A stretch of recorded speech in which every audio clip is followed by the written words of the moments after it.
Në këto momente që ne flasim, shirat kanë pushuar dhe po punohet me elektropompa për të nxjerrë ujin nga zonat e përmbytura. Por për më shumë detaje do shkojmë në një komunikim të drejt për drejt me gazetarin ton në Durrës, Leonida Musaj. Leonida, si është situata në këto momente në Durrës? Përshëndetje Emilian, fatmirësisht në këto momente që ne po flasim dhe prej disa orësh tashmë kanë pushuar rreshtet e shiut, çka ka bërë që autoritetet të punojnë në terren me intensitet të lartë, duke bërë të mundur largimin e ujrave të cilat janë të grumbulluara në disa pika të qytetit bregdetar të Durrësit, të cilat janë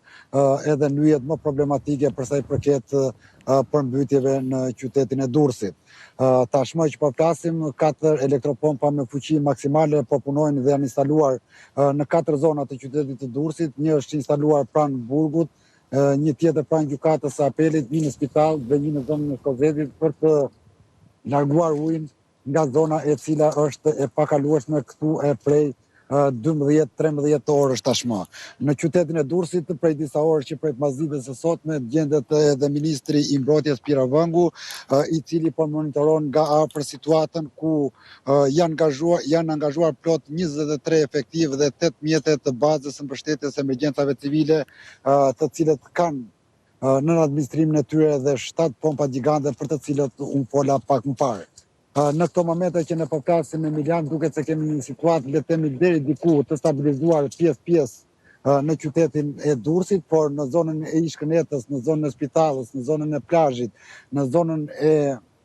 Shkozetit, situata vazhdon të jetë problematike. Me qindra shtëpi dhe banesa njëkaçe ndodhen nën pushtetin e përmbytjeve, ku deri në këto momente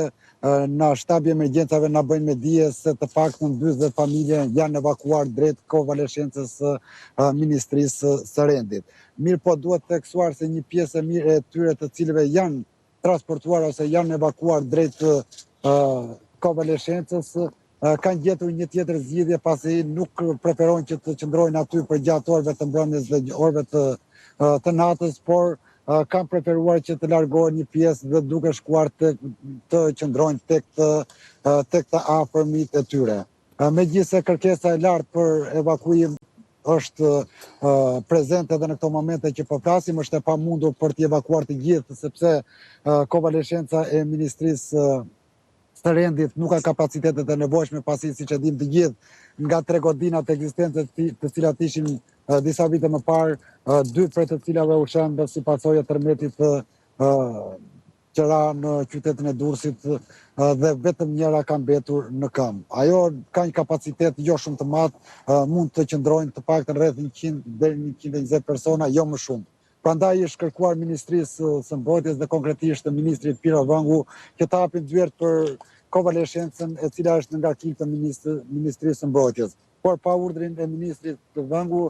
dyert e saj nuk hapen. Le të presim të shohim se çfarë do ndodhi në vazhdim. Ndërkohë ndodhen pikërisht në qendër të qytetit bregdetar të Durrësit, atje ku ndodhet edhe prefektura, kreu i saj Emilian Jani është edhe shefi i shtabit të emergjencave civile këtu në qytetin e Durrësit, ku në moment pritet të mbri edhe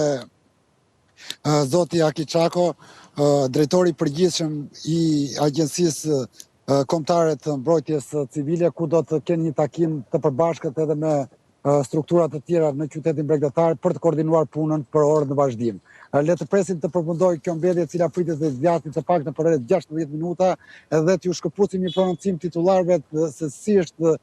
programuar ose si është parashikuar të vazhdohet me operacionin në vazhdim, por edhe se cila është situata në të cilën ndodhemi në këtë moment që po flasim. Ishte